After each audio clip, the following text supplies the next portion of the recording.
Hi, my name is Bisan Abukwik and I work on web communications for the Middle East and North Africa region here at the World Bank. This year we opened spring meetings for your questions and social media.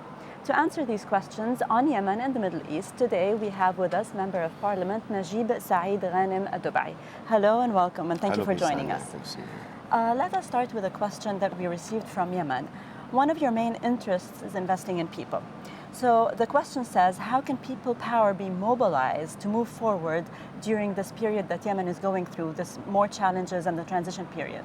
Yes, thanks for meeting and for allowing me to speak in this, very vital channel. Really, yes, I'm very interested in investing in people because we think that the huge power in the community, either in Yemen, also all over the countries in the MENA region, they should concentrate on this vital wealth, which is the youth.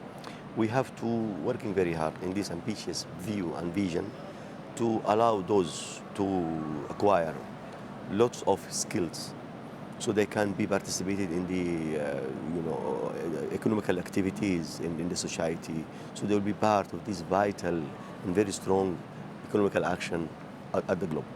You mentioned youth, and of course, when you mention youth and these skills to be acquired, education plays in. So we received a question from Nigeria about education, and it says that the male achieves 5.9 years of education on average in Yemen versus 1.3 years for females. What measures are being taken to address this? I may surprise you if I can tell you that just wait for some years, then you may see these ratios will be the other way around. Now we have a very strong campaigns, very strong operations, and most of these educational process, most of those participating in these ambitious operations are female, are women. I can just give an example. Now in for example, medical schools in Yemen, 2/3 of those engaged in medical higher educations in Yemen, they are women, comparing to 1/3 which is males. So the ratio could be reversed for the coming few years. That's very optimistic and great. Another question we received was about corruption, and this question is in Yemen, and it says that the former regime, the corruption in the former regime was prevalent, and it's a significant impediment to development in Yemen. How does the parliament plan to take command of its role as a body representing the Yemeni people and address this? In this interim, really, which is 2 years, I can't really speak frankly, we have paralyzed parliament.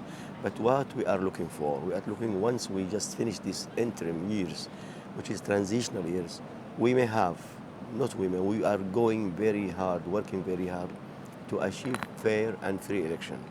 So in this case, we are working very hard to see a new and free parliament coming after 2 years. I think the coming parliament will be able to address all these challenges facing the society. On another issue that's also prevalent in Yemen and very interesting to many people is the use of qat. And this question also that came from Yemen says that qat is the biggest enemy to the economy in Yemen and the people's health. When will we see a serious approach towards resolving this issue that is affecting the society negatively? Yes, I agree. Really, qat is one of the tough issues in Yemen. It's a very dangerous game. Before we lack this political will to address this challenge. But I think after revolution, we are hoping that we are going to gain and restore this political will at all levels, at the legislation levels, at the executive levels, and also as the other society levels. So I think once we can guarantee this willingness, so we can address it at the proper way, and we can address and sort out these challenges. Yes.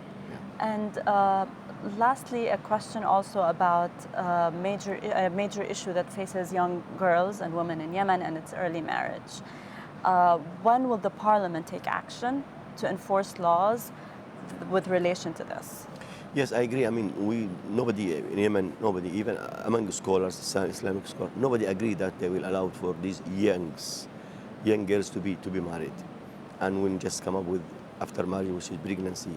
Nobody will agree about it, so I can assure you this.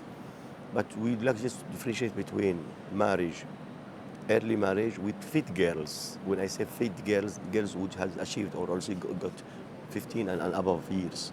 So when they got these 15 and above years, which is even more 16, which I prefer, those, yes, we encourage them to be married. to be married when they are ready for marriage. And we can also say that early marriage, we promote it with those who are fit for it, of reasonable age. But we can also say early marriage doesn't mean early pregnancy. So we can also shift between these two approaches.